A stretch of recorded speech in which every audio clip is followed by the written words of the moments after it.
Good morning. Happy Wednesday. How are we all doing? It is sweltering hot in New York City. Like I thought that I was doing something cute with my outfit. I did the Hanes boys tank. By the way, sidebar, Hanes, where are you with my deal? Come on, we need to do a deal. I think it would behoove both of us to do a deal and work together. I sent it into our sellers. Okay, good, because I've been selling a lot of tanks. And then I'm wearing like a little white skirt, which is cute, but I realized that I genuinely look like I am going to bring you a pina colada on a beach. Like I'm literally, that is the outfit. I'm waitressing at a poolside bar, which, hey, amazing, but that's not the aesthetic that I was going for, but that's okay. I worked out this morning, and it's a truth universally acknowledged that if you work out before work, you have to tell everybody because it makes you so smug and good. But then sweet Jesse, he sabotaged me because they were having a picnic in the lobby with breads. And a picnic, a brunch. They were having a brunch to celebrate Pride, Page 6 Radio. It wasn't a picnic. Happy Pride. Yeah, no. Great. So I took pastries from gay people. That's perfect. Well, yeah. Okay. Well, no. Technically, Jesse did. Technically, Jesse did. Yeah. Okay. Deplatform him.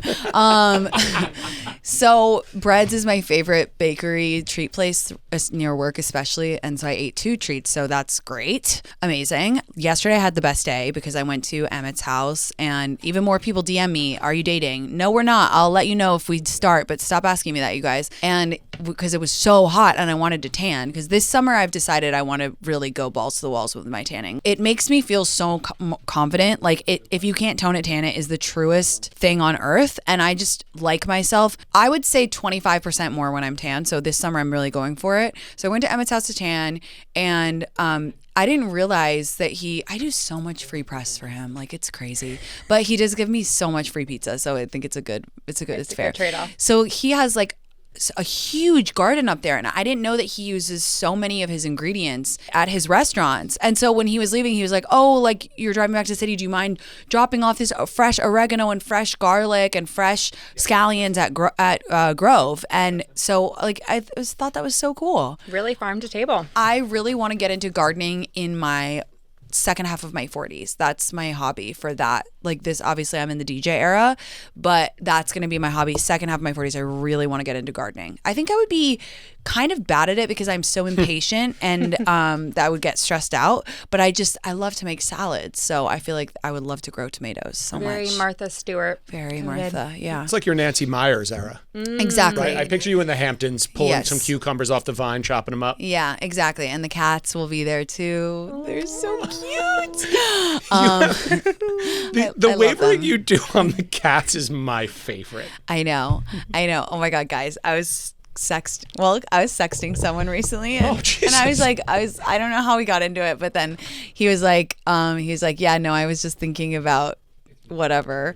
And he was like, I was even fantasizing that there would be he was like, I was trying to imagine what your apartment would be like, and I imagined that there was cats everywhere, and I was like, oh my God. Is that what people think about me, that I have lots of cats? I have 2. That's a totally reasonable number of cats. That's the same number of cats as that Taylor Swift has. And don't group them into the fantasy. They don't come in my bedroom for a reason, okay?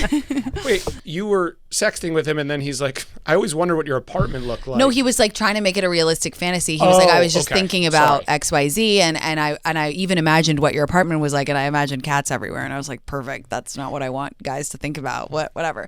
At least he was turned on by the idea of you having cats. I don't think he was turned on by the idea of me having cats. I think he was like accepting that they are a part of the reality if you are going to come back to my apartment, which is terrible. I think that the cats like are a turnoff, but like love my cats, you know?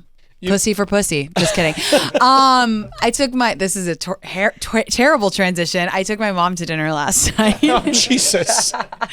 And we went to this restaurant in Tribeca called Chambers. It just got on the, New York Times list of 100 best restaurants in New York. And I have been wanting to go, and it was so good. But they did something that I thought was very cool, because I think, I was saying on Monday, like how the hospitality of Sarah, who worked at the the hotel. Like now when I see good hospitality, I always want to like extra call it out and reward it because it's so rare. And they did something that I thought was so decent and so lovely. They emailed everybody who had a reservation and they were like, guys, we know it's super hot today, but if you don't want to come, there will be no penalty. You don't have to, you can cancel your reservation if you want. And I thought, wow, that just shows they want people to have an incredible experience. And we went anyway, and it was phenomenal, really good food, kind of like small plates, and we got shared a bunch of stuff and had some crispy white wine, and it was lovely, and it was like, It looked delicious. It was really good. You would like it. It's your type of food. It's like, a lot of like nice crudos, etc. Today is Organization Day, which is a day that Lauren and I have. I don't know. I would say we haven't done a full half day organization day because usually my ADHD rages too hhard, and after an hour I go, I have to lay down. We don't do it often enough. But we are going to deep organize today. I like go through my closet. It's just my favorite thing to do. And special guest star, my mom, Carmen, is coming. And my mom is really like, she interns for us sometimes because she's really good at doing projects. No, she likes it. She's literally the best intern. She's the best intern. She's so overzealous and like she always gets stuff done. And I told her, I was like, this morning we went to get a coffee and she was like, I was like, oh, it's Organization Day. And she was like, oh my God, can I come? And I was like, we would love you to come, because my mom is the type of person that if we were like, oh, we need some bins, like, can you run to Target to get them like in the middle of Organization Day? She'd be like, I'd love it. I would love to go. And she's just very good at it. So I'm excited for Organization Day. She keeps us on track. I've never met your mom, but she sounds like find you a mom that will comment all the time, like gassing up her daughter on Instagram. I love it. I think it's the best. It's so funny that you say that, because this must be a new feature. I was looking on IG this morning and my mom commented, and it was like, Carmen commented this, and then it was like, she's commented on your last 7 Instagram posts. And I was like, that's so sweet. Even when I'm like being a slut and I'm like, hee hee hee hee. And she likes everyone's comments too, like all the supportive ones. It's so sweet. Oh my God. And she was at dinner last night. She was like, should I go off of private? And I was like, why'd you even go on private? And she was like, because my brother was like freaking out, and he's a very private person. And he was like, I really want you to go on private. And which is fair, because like he's a teacher. So, I understand that. And obviously it's like annoying that this is my job and whatever. And so then she went on private, but then she was like, I have 300 requests. Like, should we go through them all? And I was like, just go in public again. Who cares? Like, it doesn't matter. She gets approached all the time, doesn't she? All the time. All the time. Like all the freaking time. So yeah, she did in Whole Foods just the other day, because she was looking for cottage cheese. Cottage cheese is sold out everywhere. Call it the Bethany Frankel effect, because it is sold out everywhere. It's a supermodel snack? Supermodel snack. I've been trying to make it again, but it's all the cottage cheese is sold out. So anyway, I'm excited for Organization Day.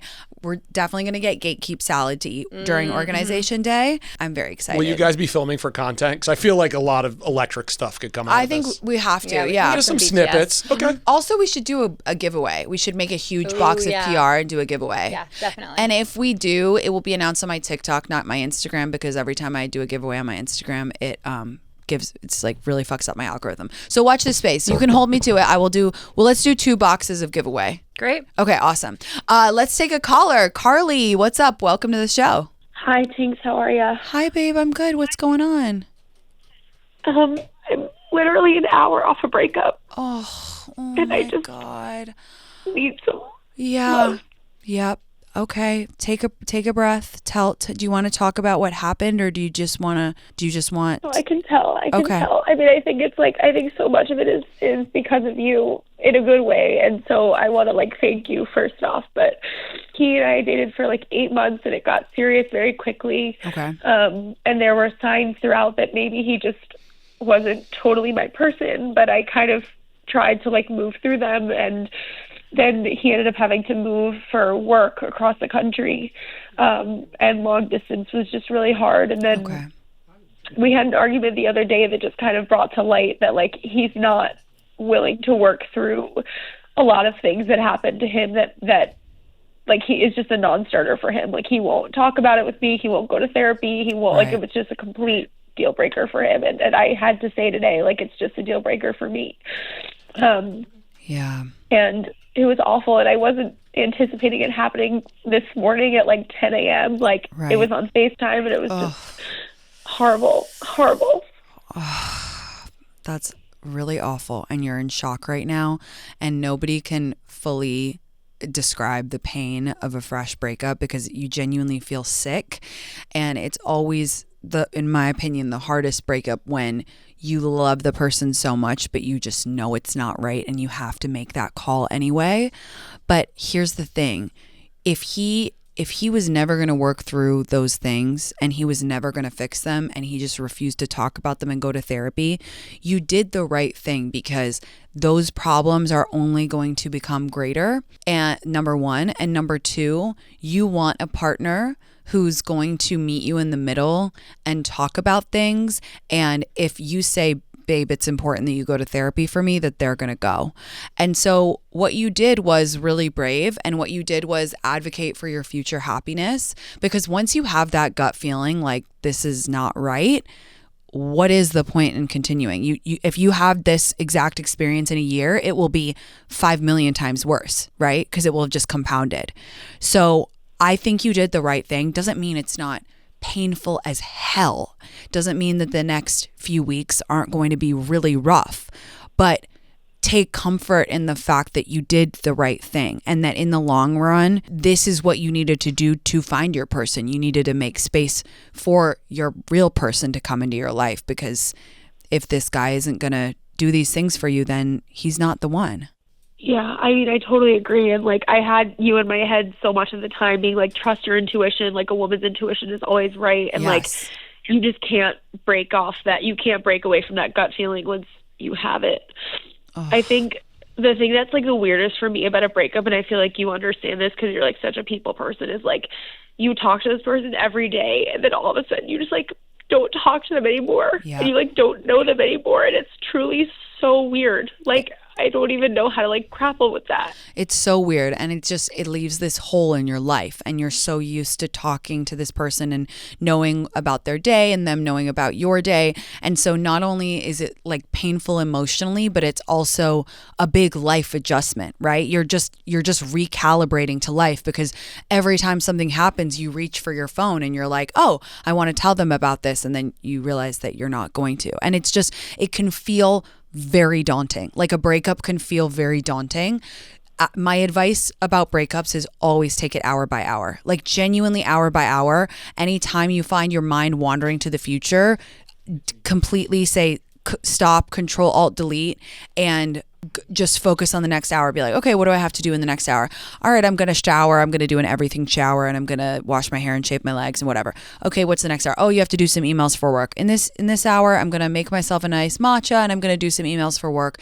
What's the next hour? And literally just do it like that, because our mind goes wild in a breakup. Our imagination goes crazy. We future trip. We focus on the past. We obsess, all this stuff. So I do find that focusing on the next hour just helps to ground you in the present. Even if it's painful, even if you think, okay, for the next hour, I want to cry, that's fine. You're allowed to do that. But just try to focus on hour chunks and move through it. And then the hours you can start to focus on, okay, now what do I have to do this day? Whatever. And it will get better and better.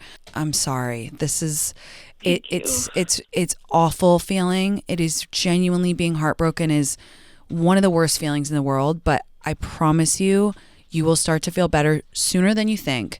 And you will thank yourself in a year from now when you've met a new guy who goes to therapy and talks about this stuff to you. You will look back and think, I'm so glad that I stood on business. I'm so glad that I was brave enough to make this choice and advocate for my future happiness. And so just take comfort in that.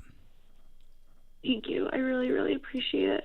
I love you so much. Thank you for calling. If you want to email us in a month, it's me, Tinx at SiriusXM.com. Or if you want to call to check in a month, I'd love to know how you're doing, and I'll be thinking about you, babe, okay? Thank you. I love you. Love you. Bye.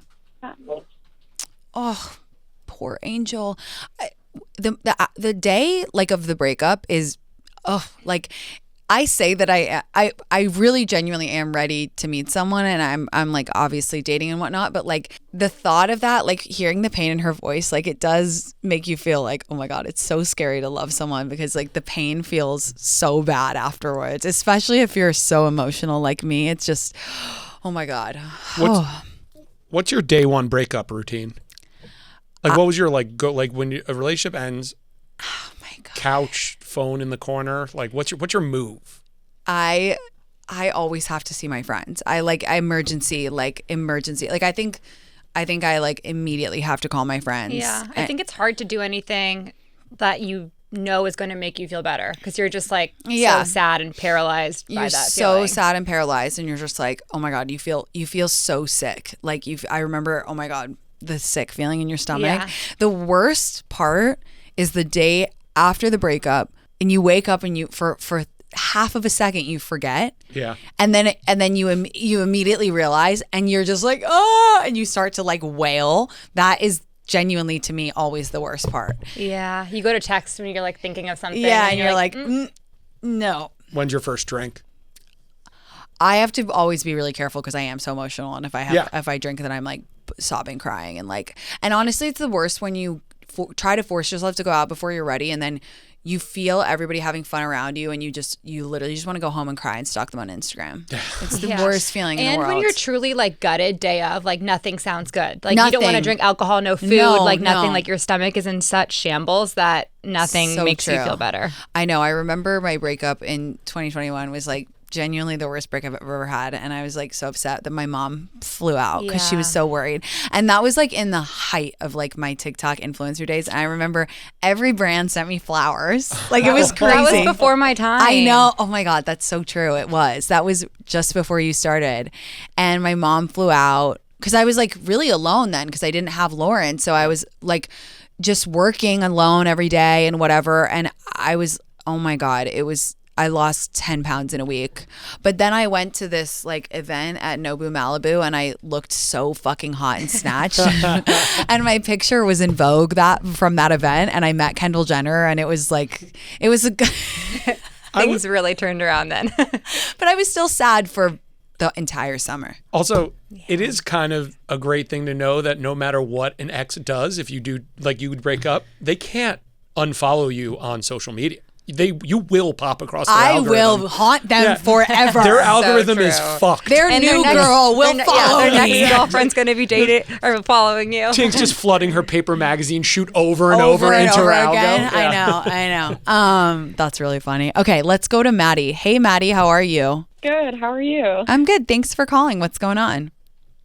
Yeah, thanks for taking the call. I'm like a fairly new listener, but I really like the podcast. Welcome. I'm so glad you're here, and I'm so glad you started listening. Okay, so my question was, over the past weekend, I'll try to keep it concise. My boyfriend and my best friend ended up at the bar together, and I was not there. And I always had like a little bit of a gut feeling that there was something to worry about, and both of them had made some comments about the other being flirtatious in the past. What? So I was hoping she would end up telling me that everything was fine that night, but she ended up telling me that her friends thought he was flirting with her all night. Oh, shit. And then they Ubered home together because we live next door, so he was going to walk to my place. But he ended up going into her apartment for like, water, I guess. But she lied to me about him being in there, and he did not lie about it. But he was only up there for like 10 minutes. So, yeah, I'm just not sure if he, like, because he is super, like, very friendly. So I'm not sure if it's all, like, kind of a misunderstanding or a real thing. How long have you been dating? Like 7 months. Before I say anything, what does your gut tell you? Like, your gut instinct. Like, close your eyes. What does your gut tell you?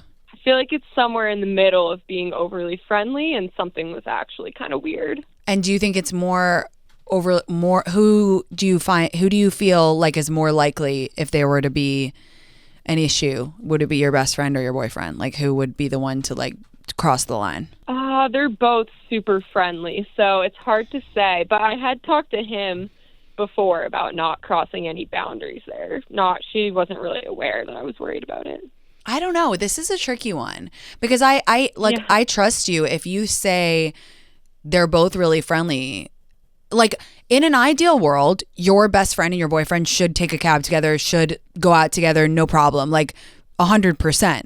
I've left boyfriends with my friends in the past because I wanted to go home early, and like I would never think about it. And that's the ideal situation. But if you are calling me and if you had these questions and if you're having all of these question marks and people are saying there's flirting, I mean, I think that's not, that's not good. Also, how did you know he was only there for 10 minutes? Did he tell you that? Well, he was about to walk to my place, so I looked at Find My Friends and I realized he wasn't here yet. Wow. I don't know. Also, the fact that she lied about it, like, that's a big red flag to me. Like, to me, that is maybe the most troubling part of this story. Yeah, for sure. Did you confront her about it? One. Did you say and then what did she say back? She just said she knew I was already really upset and worried, so she didn't want to stress me out more. That's weird. Red flag. Yeah, super tricky one. But yeah, everybody's really confused about it. I just kind of really always believe women's intuition. Like I really, you don't sound like a paranoid person, or an insecure person. Like I just kind of believe that women's intuition is right. I'm not saying anything happened, but I think if you have a gut feeling of like something could happen, that's a terrible feeling to have about your best friend and your boyfriend. To me, it honestly sounds like maybe your best friend is, I don't know, like I don't want to blame the woman more, but women are smarter and she's supposed to be your best friend and you've only been dating this guy for 7 months, which is a long time, but it's not like your long-term boyfriend. So I don't know. I guess if I was in your position, I would talk to my best friend and I would say, is there something you need to tell me? And just look at her really blankly and say that, or say, and then if she's like, no, I don't know what you're talking about. And then I would just say, I have a really weird feeling about you and my boyfriend and I want you to cut it out because this is really weird. But I don't know. I don't know. I feel like that might make the friend more into the boyfriend. Everybody's nodding in the studio, which is really fucked up. But then what is she supposed to do? Is she supposed to play games with her best friend? Like, this is really weird. I mean, I think that there's two really clear options right now, and she needs to weigh the options, right? Like, do you believe him and her and you're going to try to move on, or you don't believe him and her and you need to start pulling back, right? Yeah. Well, he says that he feels like he was just like not treating her differently than he would treat any other girl, you know, and she says that she's confused about whether it was just friendly or if he was, you know, more into her, kind of. This is a hard one. I mean, I guess, God, I really don't know. I always like to say when I don't know, and I'm going to tell you, I'm not really sure what advice I'd give. I keep going back and forth. I mean, I don't believe in game playing, but yeah, I don't know. I feel this is definitely red flags all over the place. It feels like a boundary was crossed at a very minimum. And because it's like, okay, let's work backwards. The fact of the matter is you feel uncomfortable. You're calling the show because like you feel like something is weird. And whether something happened or not, the fact is you don't feel comfortable. And that's the problem, because both your best friend and your boyfriend should be the people who make you feel safest and most secure in the world, in everything. So I think that's the issue. So I guess you can just see what happens, but I don't know. This is not. I don't know. What do you feel like you want to do? Do you feel like you want to talk to him? Do you feel like you want to stop talking to your best friend? What's your like instinct right now? Yeah, I've talked to them both a lot about it, like since the weekend. But yeah, I feel like I just need like a little more time to see if I can kind of like get over it and trust everybody again or not. Yeah, I think have that mentality, but unfortunately I do feel like you're going to have to be observant and kind of see how both of them show up and kind of keep your eyes peeled, which is a horrible way to live and not sustainable. But I think for the next couple of weeks, that's kind of what you've got to do. Yeah, that's kind of how I feel too. Well, thank you guys for your perspective. Thank you for calling. Sorry that I wasn't more helpful. I just want to be honest, but stay vigilant and trust your gut. I always think that women's intuition is right. So keep trusting yourself. For sure. Thank you. Thanks for calling. Bye, babe. Thanks. Bye. That's that is mind blowing to me. That's bizarre. My best friends would never, and I would feel so uncomfortable. I would not. I just don't fuck with that. Like there's just. I kind of think when there's smoke, there's fire. I kind of feel like why the fuck? And again, I never want to like more blame the girl, but the only reason that I'm doing that is because it's her best friend who she's conceivably known for quite a long time. And she was shady about it. And she was shady about it, and she lied. Yeah, I just think if she were to, like, they had a funny night together, like, she would wake up and, like, tell her friend, like, oh my God, it was so funny, like, we ended up here. Like, 100%. You would want to tell your your best friend about a funny interaction you had with their boyfriend out or something like that. Of course. And, like, if we all, like, if we're all partying, like, I don't know, as a group, say, and, like, Chloe goes home and Doyle's with us, we're all, like, talking about it the whole time and like sending pics and being like, oh my God, that was so funny and whatever. So it's like, I don't know. And you said goes home with us. Perception is everything, and you are putting her in a bad position with other people, even if nothing happened. That's such a good point, because it's like embarrassing. It's like now all the other friends are talking about them, so that puts her in a really bad position. I mean, he might as well have banged. Everyone thinks he banged. Exactly. So. Yeah. Oof, tricky. Okay, you guys, we're going to take a super quick break. I'll be taking more calls right after this, so stay on the line.